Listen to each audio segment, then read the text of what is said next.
right, hello and welcome to another exciting Math 143 day. It's a sunny Friday. What else is there to do? I just want confirmation that everyone can hear and see me.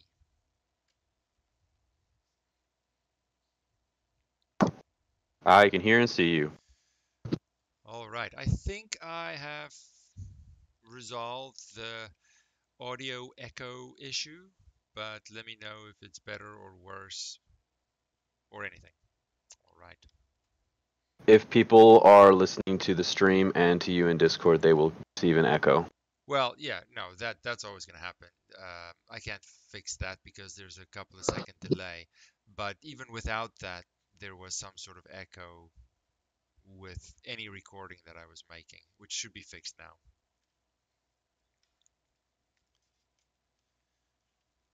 All right, so let me find my mouse here. Oh, there it is.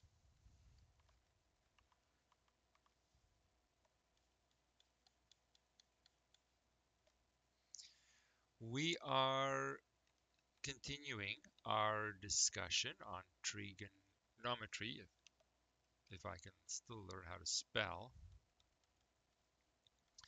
Part 2,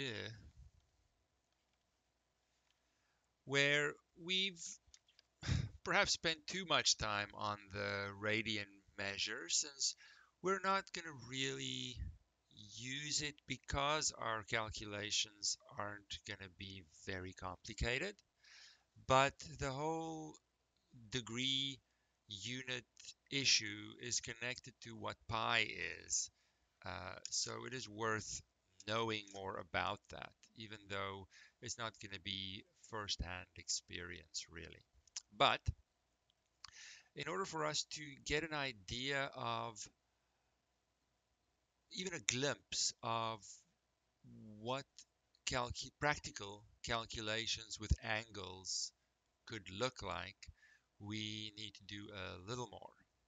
So just like with the little wedge and the arc length and the radius comparison, if we draw a random triangle, not random, a random right angled triangle,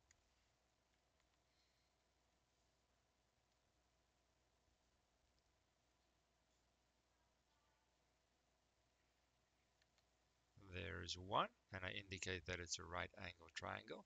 And now I have some angle here, right? I don't really care. Let's call it theta. And I scale this triangle up. If I put using the scaling method, if I put my center right at the bottom left corner of the triangle, then everything is just going to um, continue from that vertex, and my theta angle will be the same, and I just have a scaled up version. I'm not going to put them on top of each other. I'll draw a new one.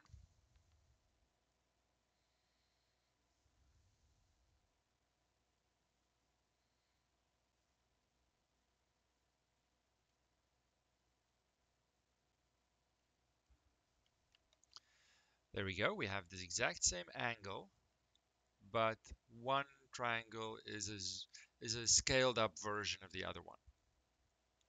So now I have straight line edges here. I can give them names. I can measure them, whatever. If I have a specific triangle, you can totally duplicate this and measure these guys. Let's give them names. This bottom edge is is one of the perpendicular sides and adjacent attached to the angle. I'll call it A1, adjacent side 1. And this is a longer side, bigger triangle, but it's also connected to the angle, so I'll call it adjacent 2.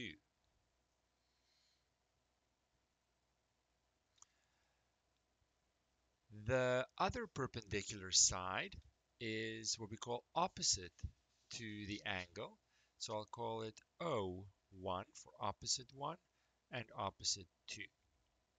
And then we have the hypotenuse, which is different from the perpendicular ones. I'll call it hypotenuse 1, hypotenuse 2. So you can make these triangles as long as your angles are the same. You can measure them, you'll have specific numbers, but it's going to work for any right angle triangle that is scaled correctly with the same corresponding angles.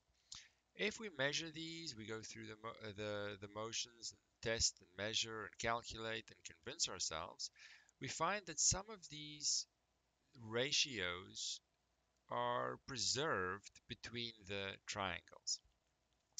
Let's say here, specific ratios stay the same regardless of the scale of the triangle. More specifically, if I look at the ratio opposite 1, so this smaller triangle's vertical side over hypotenuse 1, it is exactly the same as in the bigger triangle, its opposite side length over its hypotenuse. That's one of them. If I look, I have three sides in a triangle, so I can make different pairs of ratios. The other one is adjacent over hypotenuse, adjacent 1 over hypotenuse 1. And if I compare that to the ratio, the corresponding ratio in the scaled, in the bigger triangle, as long as they have the same angle, you can measure and make triangles to your heart's content. They always will be the same. And there's one more pair that I can make, which is opposite and adjacent. So opposite 1 over adjacent 1. For there, Steven, you're hiding behind your polar bear. Oh, I totally am. Thank you. Whoop, there we go. A couple of seconds later, and reveal. There we go. Opposite over adjacent in either triangle creates the exact same value, the exact same answer for this ratio. Now, these are three completely different cases, to be fair. If I just focus on the first case, for example, I can draw 1,000 of these triangles as long as they are scaled versions of each other, preserving the angle. These ratios are all the same. So these ratios are really connected to the angle in question in my triangle. If I draw a triangle with a completely different angle, it has to be a right angle triangle. But if I don't preserve my bottom left angle, make it wider, make it smaller, whatever, then the ratios between this triangle and the completely different one won't be the same. But among scaled versions of the same triangle, the ratios are all the same. So I can have a thousand of these. Opposite over hypotenuse will always be the same. So we're going to call these ratios let's say, called the sine of the angle theta. So when people discovered this, so let me just write this in the short way. For short, we'll write SIN and then the angle in question, sometimes in brackets, sometimes not. Doesn't really matter. So when people discovered this, they set out to draw as many triangles as they can and find these ratios, and they made tables and tables for specific angles. If you give me the angle, you look up in your table what is the ratio, and it's a value. Different angle, yes, different ratio, of course, and different value. But every angle has this ratio value that we call the sine of the angle when it is opposite over hypotenuse. When I do a different combination for the ratio, it's a different number that I'm getting, but it's still always the same for a specific angle.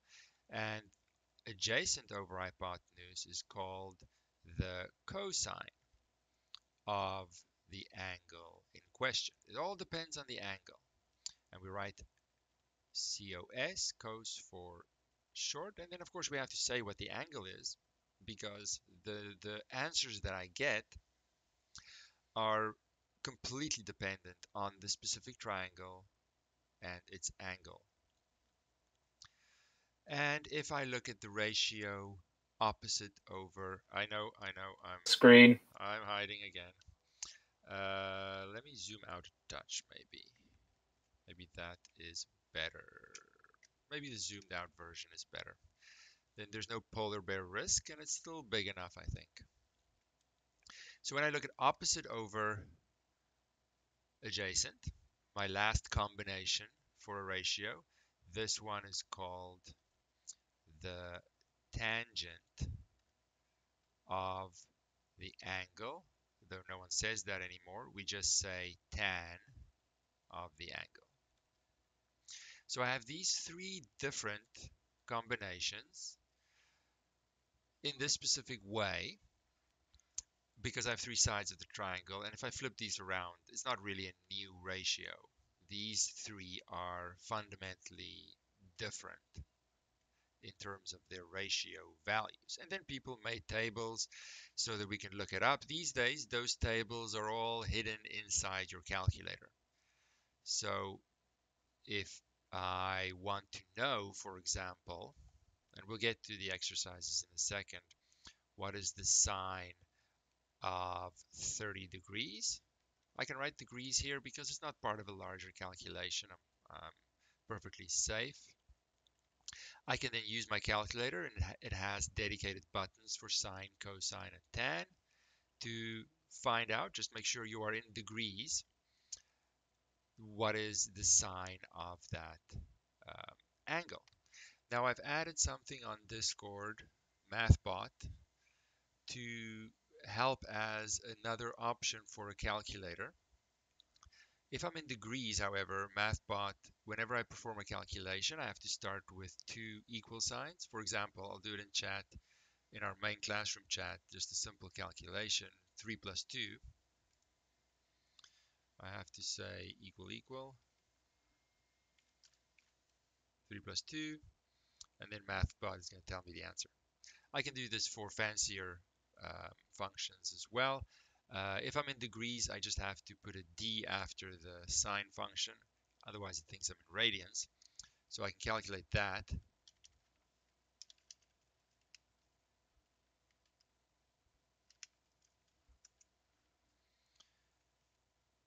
And it tells me it's a half.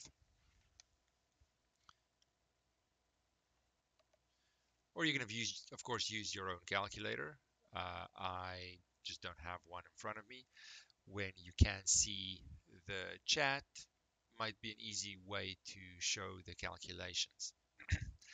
So all these are now sort of electronically being looked up in a table, though it's done a little differently, but still you can think of it as a table lookup system because all these ratios are specific and depending only on an angle. The size of the triangle doesn't matter, it's only that angle that matters.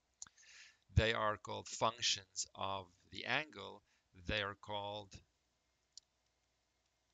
trigonometric functions. Now we'll see in a second how they're used whenever we get to a practical situation. These functions are the ones that we need to use. Any questions so far? Often with trigonometry, there's a little bit more of a build-up before we can see why is any of this the way it is.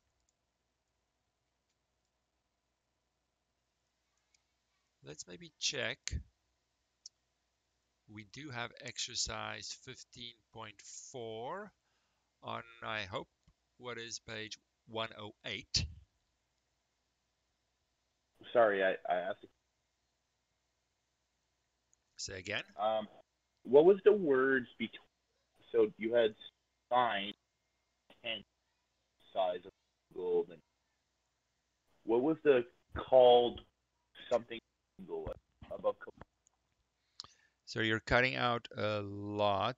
I'm not quite sure what you're asking. If you are on some PC, push to talk would fix that cutout. Can you hear me now? Yes. Oh, that's perfect. Okay. So right above cosine, right? There's like it's written called something of angle theta. Cosine? Is that just written cosine there? Because I can't. Cosine. Okay. Let me zoom in. Zoom. That doesn't actually help, does it? No, it doesn't. Right, that's all. Okay, I can see it now. Thank you.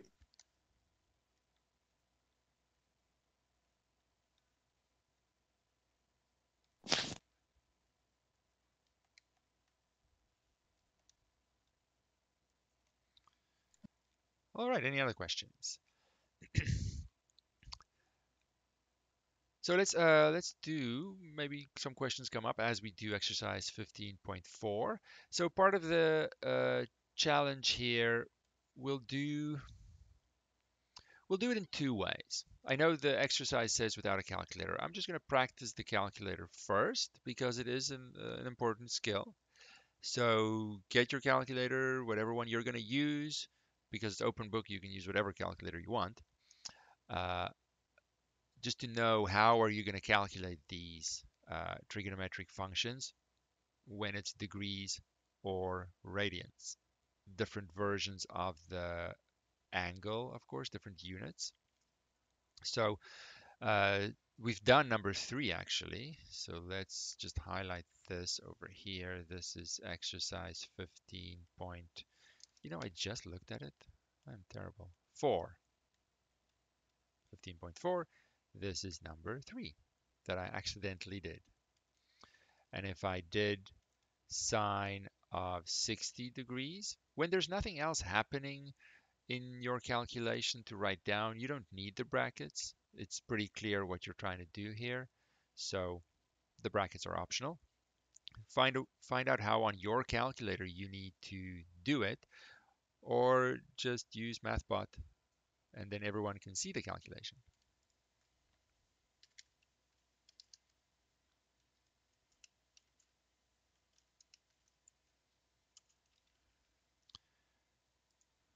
Now in MathBot, it needs to know are you in degrees or not, and the way it does that is by putting the D after the sign. So sine D isn't actually a math name for the trig functions, it's just for it to know what to do. So feel free to practice that in chat if that's a calculator you want to play with, or if you have your own calculator. Either way, we need to figure out what it is, and it is a different number in this case. We'll round to 2 decimal places, 0.87, I'll say. I know I just sensed your question immediately. 2 decimal places. As long as I have some decimal places, we are going to be fine. Number 2.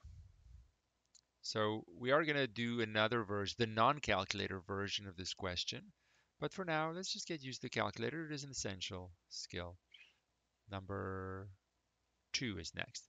So now you can see here the little degree unit isn't there, which means I'm in radians. We don't necessarily have to write RAD. Sine of pi over 3. That implies radians. Pi over 3. So let's see.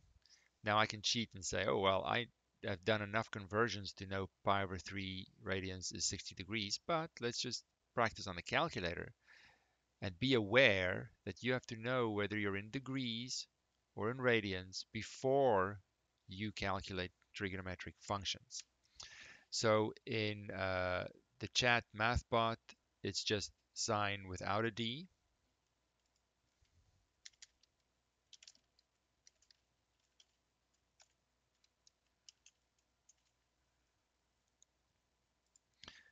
And because we realized beforehand, oh, this is the same as 60 degrees, my answer should be the same. So it's 0.87.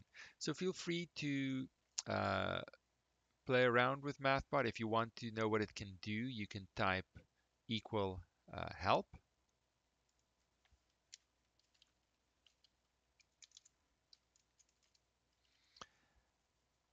And then it'll create a private chat with you. It's not a person showing you all the things, and you can play in that. No one has to see what you do.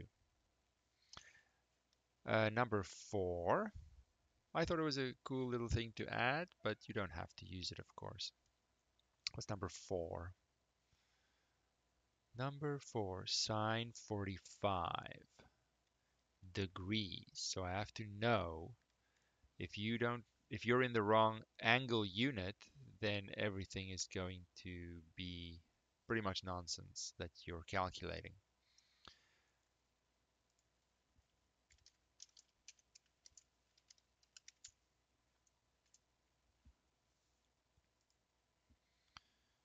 So I get an answer here of 0.71 if I round it to 2 decimal places. So we want to be okay with the calculator side of things first. There should be on the basic sharp actual physical calculators, there should be a DRG button near the top that you press, and in your screen it'll show degrees or radians or something at the top. There's also a grad option if you cycle through this, which is something we're not going to use. So it has to say which unit you're in, and then you know you're safe. But it depends on the calculator that you're using, because our test situation, our test format has changed. You can do whatever you want. You could just even ask Google if you want to. That's always, well, I'm not sure if you have to test in Google. Make sure your units are correct. Regardless, make sure you can use your calculator. Now, I did say our common angles are 30 degrees, 60 degrees, 45 degrees. And in learning a little bit more about them, we practice some other things as well. So when I want to calculate things calculate these trig functions without a calculator, I'll mainly stick to these 3 angles just to see a little bit more. But the calculator is always an option. Just checking the chat. How do you put question 2 into the sharp calculator? Question 2. Whoopsie. Question 2, you just have to convert to radians with your DRG button, and then sine bracket pi divided by 3 bracket. So if the calculator knows which units you are in beforehand, it knows how to interpret the 60. It knows how to interpret the inside of the function. There are brackets around this pi over 3 that you need to include because it's not just a simple number. Okay, so let's see. How can we learn about these common angles without a calculator?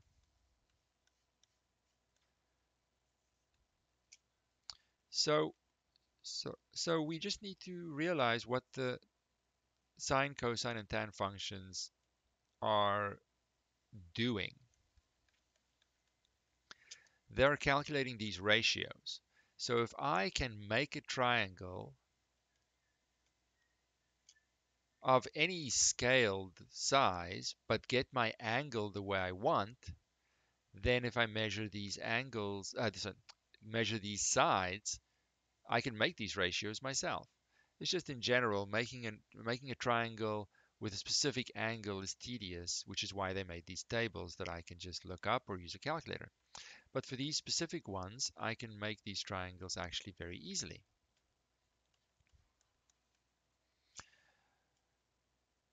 The first one, let's draw an equilateral triangle. Let's say here, to make a 30-degree, 60-degree triangle, draw an equilateral triangle. Whoops, can't spell. I can spell. I can spell. I can't write, apparently. Equilateral triangle. Let's do that.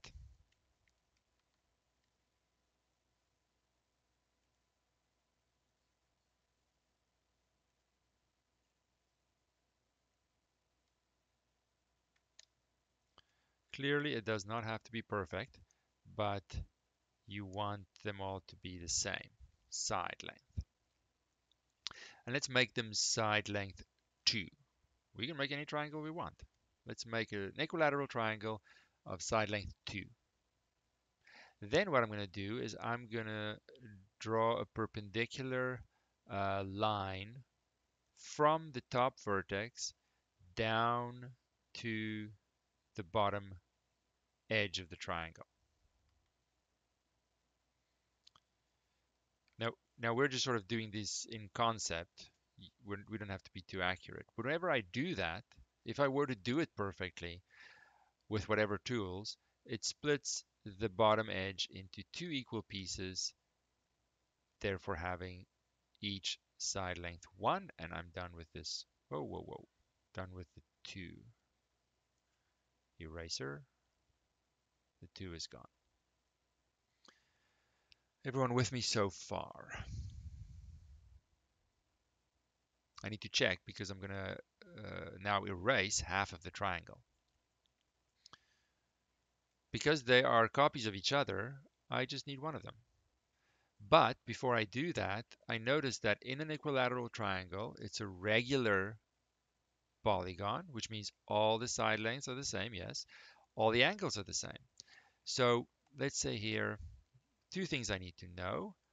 Fact 1 is we have talked about this before. The sum of the angles of a triangle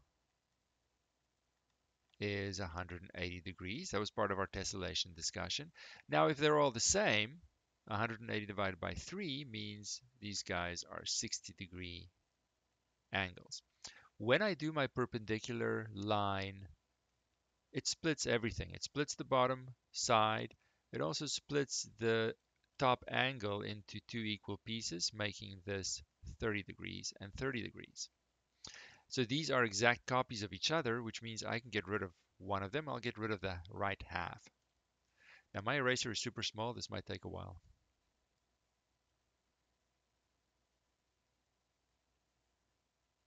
I'm doing it for dramatic effect.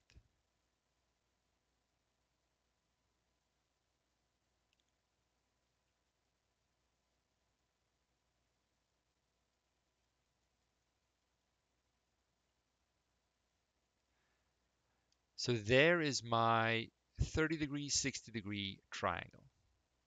It's not quite complete. I have all the angles, and you see 90 degrees plus 30 degrees plus 60 degrees does satisfy this fact 1, which it should. I have 2 of the 3 side lengths. Fact 2 is a little equation that Pythagoras discovered, or, well, we say he discovered it, probably one of his students, that if I have a right angle triangle, let's call this A, let's call this length B, and let's call this length C, then the sum of the squares of the perpendicular sides is the square of the hypotenuse, regardless of which right angle triangle you draw. Well, I have a right angle triangle here. Let's call this B, trying to figure out what B is. I know that the perpendicular side squared, so 1 squared, plus B squared will be the hypotenuse squared, so 2 squared. Let's simplify that. 1 plus B squared equals 4. Feel free to stop me immediately. Don't wait. We're still doing everything in real time, give or take a second. So stop me if I need to repeat anything. I can't see any confused expressions, so you're going to have to raise your hand virtually. If I now isolate B squared, the 1 goes over. 4 minus 1 is 3. So B is the square root of 3, which is an unfortunate number, but there it is. Square root of 3. I'm not going to care about the decimal version of this because I don't want to round it and make future rounding errors. But this is one of our triangles. Now you can memorize it, which I honestly do not. I remember how to make it. Equilateral triangle, split it in half. I have 60 degrees, 30 degrees. It was 2 originally, so this becomes a 1. That goes away. Pythagoras, root 3. So knowing how to do it is much better than blind memorization, which could let me down at the worst time. Okay, that's my one triangle. So now looking at this triangle, I can say, ooh, well, sine, sorry, that was supposed to be an n, sine of 60 degrees. I know I have to memorize this, though. I have to memorize sine is opposite over hypotenuse. Opposite over hypotenuse. Say it 10 times, however many times you need. I read it off this triangle. This is a version, one of many, of a 60-degree right angle triangle. And the ratios are always the same, so I might as well pick this one, root 3 over 2.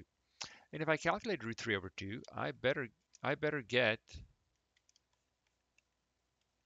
my 0.866 answer of before. So let's see if I do.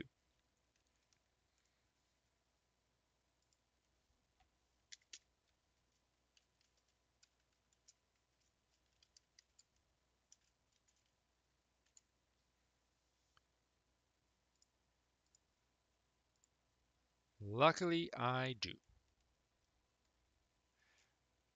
But now this is done, the bottom one is done without a calculator, and the top one was done with a calculator. But in exploring the non-calculator version, I've learned some facts, I've seen some more stuff. So we'll only do it for a couple of these familiar angles. Why is B the opposite? Because my angle is 60 degrees. It's not connect. It's a side not connected. It's not the hypotenuse. It's the one opposite. That is the word. Opposite to the angle. It is a side that is not connected to that angle.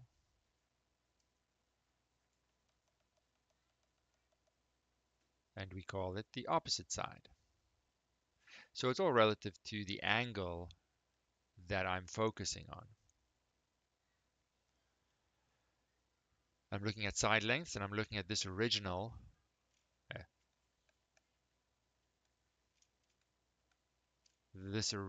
ratio that we call the sine of the angle.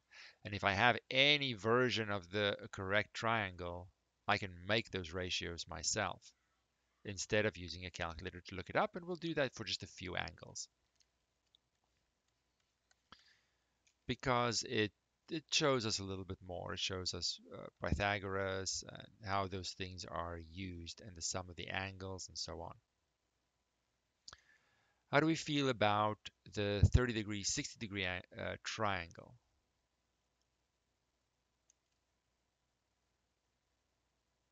Silence means everything's perfect. If I now do, for example, sine of 30 degrees, it's all relative to the angle that I am interested in. That is the only, well, that is the main thing that matters. If I have a calculator, I don't really care about what that angle is. I just need to check the units. But if I'm doing the non-calculator version, I need to know where does that angle sit in my triangle. Because sine of the angle means take the side length opposite to that angle. If my angle is 30 degrees, that side is 1 over the hypotenuse, which is 2. It's all relative to the angle that I am interested in, even though it might sit up at the top of my triangle. Opposite is now the bottom edge, and the hypotenuse is always the same. So if I shift my focus of the angle in the triangle, the sides might change accordingly. I can do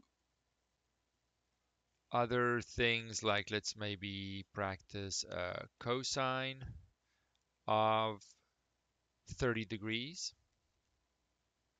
Well, I'm looking at 30 degrees, which in my triangle, I read it off. I have to draw this triangle first, read it off. Well, cosine, I have to memorize beforehand. Adjacent over hypotenuse. Adjacent to the 30-degree angle is the root 3 side length over hypotenuse. If I look at tan of 60 degrees maybe, I can read that off as well, but I have to memorize beforehand that tan is opposite over adjacent.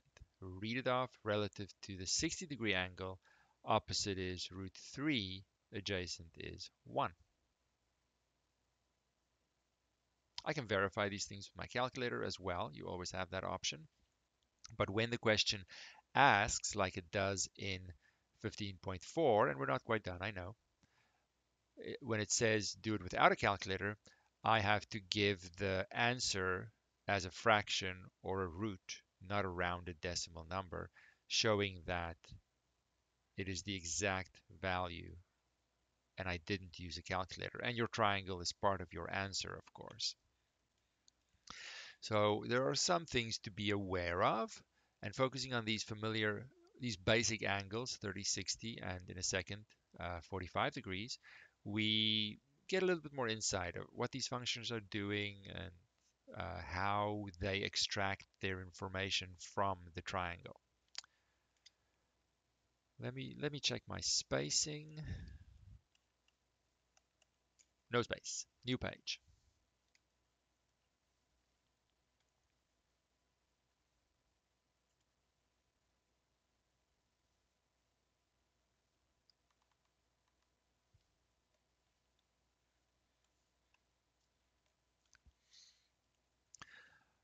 All right, the next one is my 45-degree triangle, sorry. To make my 45-degree triangle, I can call this a pi over 4 triangle, but there's no need to be fancy when I don't need it. It's actually much easier, this one. I'm going to make an isosceles triangle. I'm just going to draw it. That is a right angle triangle with the perpendicular sides the same. Let's do that.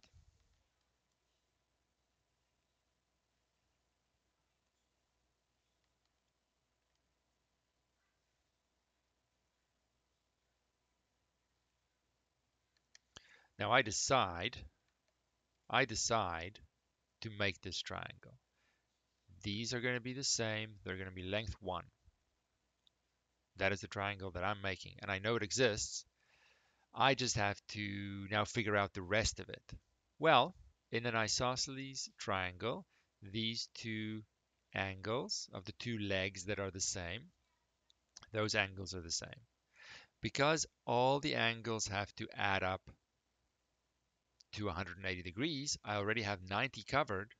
So these two need to contribute the other 90 degrees, but they're equal, so they have to be 45 each. So by making an isosceles triangle, the two legs are the same. Isosceles, there was chapter 9.1. By making them the same, in general, I would have them vertical. A side property of that is that these angles are the same as well. I just now make sure the top one is 90 degrees and I flip it on its side for no reason whatsoever.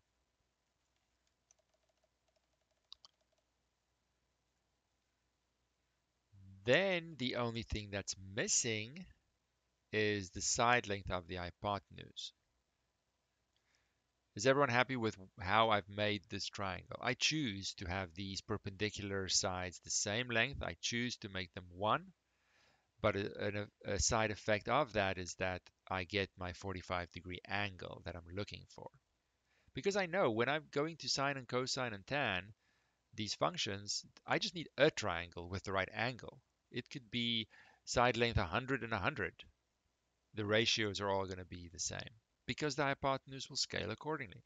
So now Pythagoras gives me this hypotenuse that we call C by saying, well, the sum of the squares of the perpendicular sides, 1 each, is equal to the square of the hypotenuse. So I'll just flip the whole equation around. 1 plus 1 is 2. So I have the square root of 2 for the hypotenuse. And again, I see these square roots are often in there, which is why having some sort of calculator to calculate these trig functions is so useful, because the answers, the values that they spit out, are non-repeating, non-terminating, unpleasant decimal numbers. So this is my second triangle that I have to know everything about. I just remember how to make it instead of memorizing it, but the choice is yours. Now I can ask, like the question does, sine of 45 degrees. I read it off my triangle. Now the two angles of note in my right angle triangle here are the same, so I can just focus on the bottom one. There's no benefit in flipping it around. They are identical. And sine, I remember, is opposite over hypotenuse. So opposite over hypotenuse, 1 over root 2. Now, if we calculate that, just as a side note, let's go to my calculator and calculate what is 1 over root 2.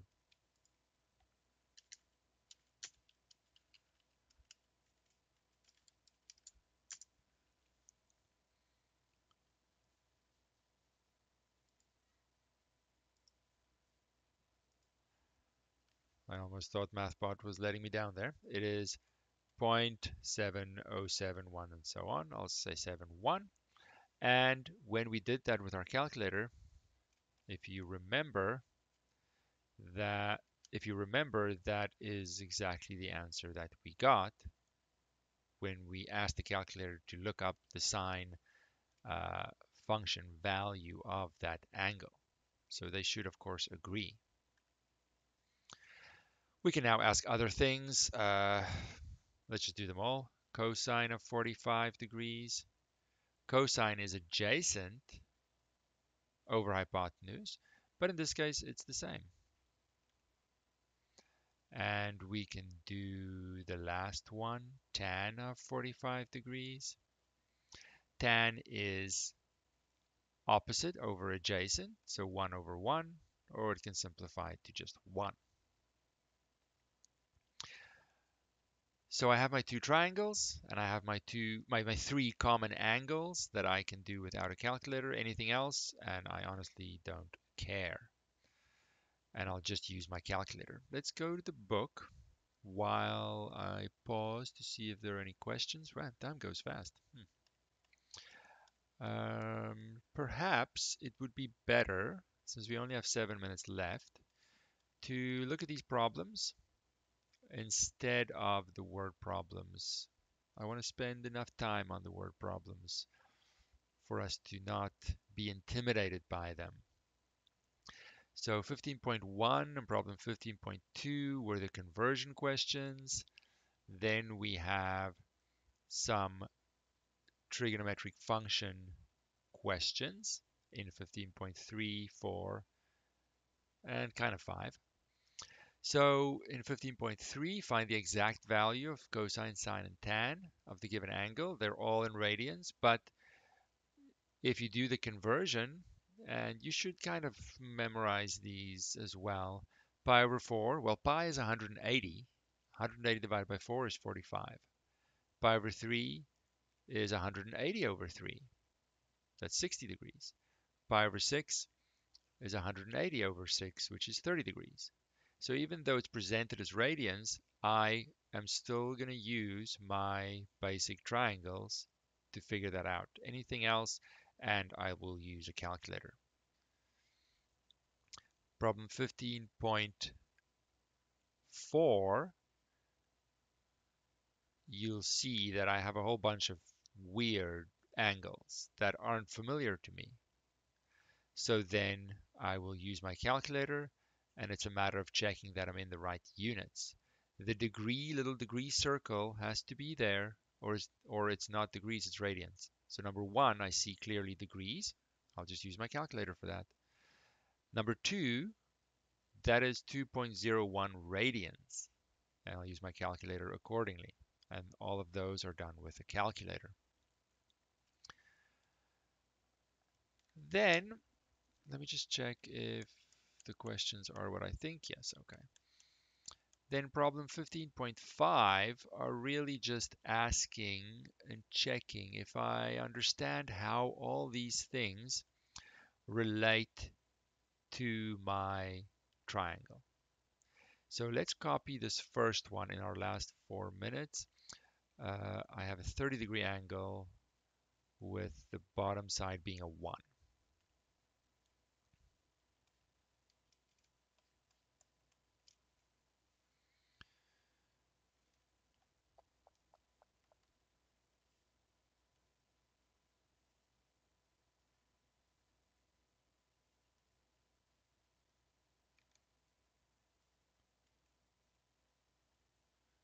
And then these were called C and B and theta.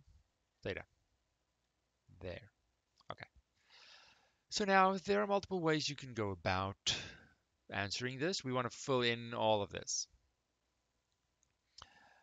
But I can't use necessarily easily my 30-degree triangle because the sides might not be exactly the same.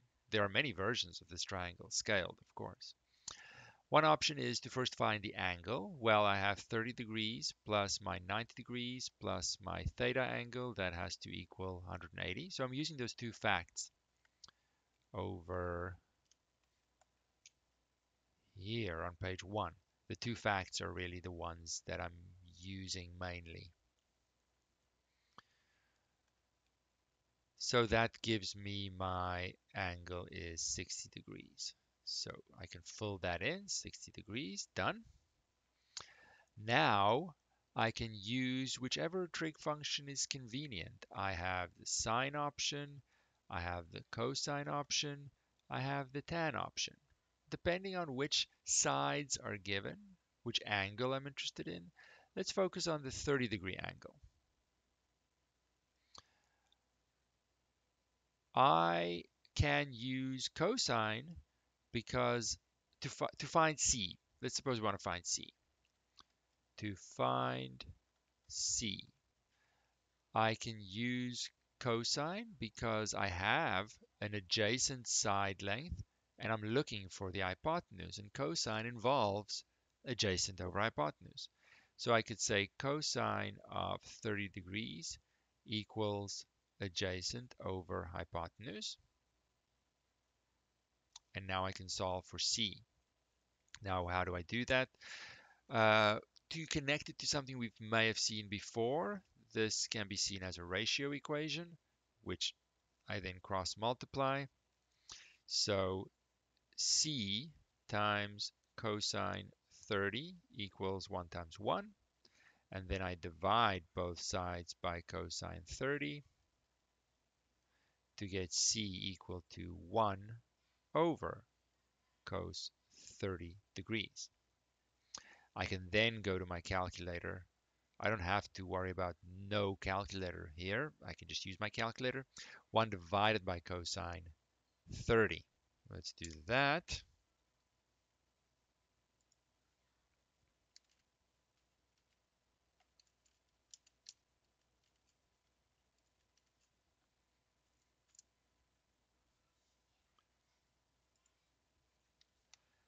Now I was in degrees, so I had to ask MathBot for the correct units.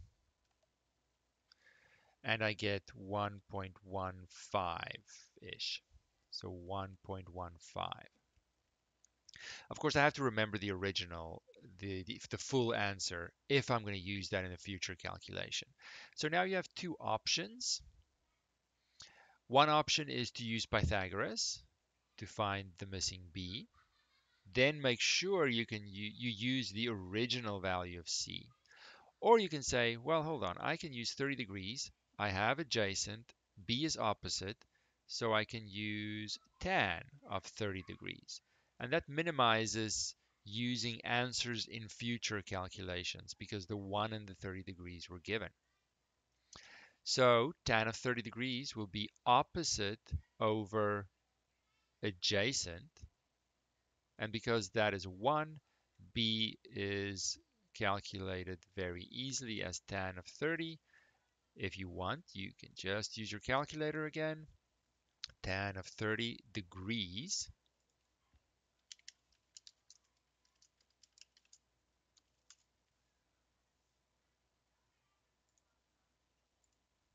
and my calculator should say 0.58. And then I have this one as well.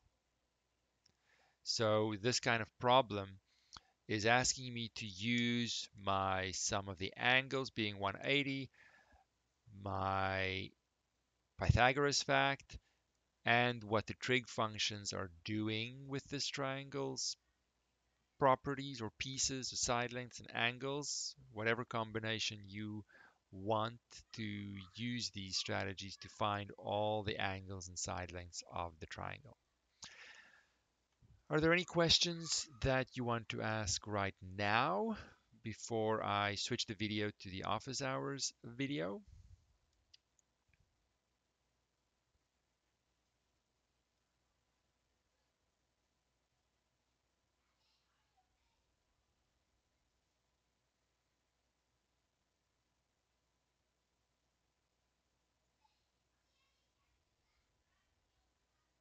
Everything's going to be the same. My goal here is to keep the rest of the semester as close to what we would have done if we were in a face-to-face class. So if I can figure out how to do voting on Discord, we will vote for the final exam questions. I know you want to vote in trigonometry. You want to make sure it's in the final exam. I understand. Is the hypotenuse the longest side? It will always be the longest side, yes. Can you go over how to calculate the pi fraction again? Pi fraction. I'm not sure exactly what you're talking about, but that seems like an office hours question, which we can do right after this video. Is the side across from the 90-degree angle oh, it's the side. Oh, she's answering your question. Okay, so we'll stop it there for the lecture video.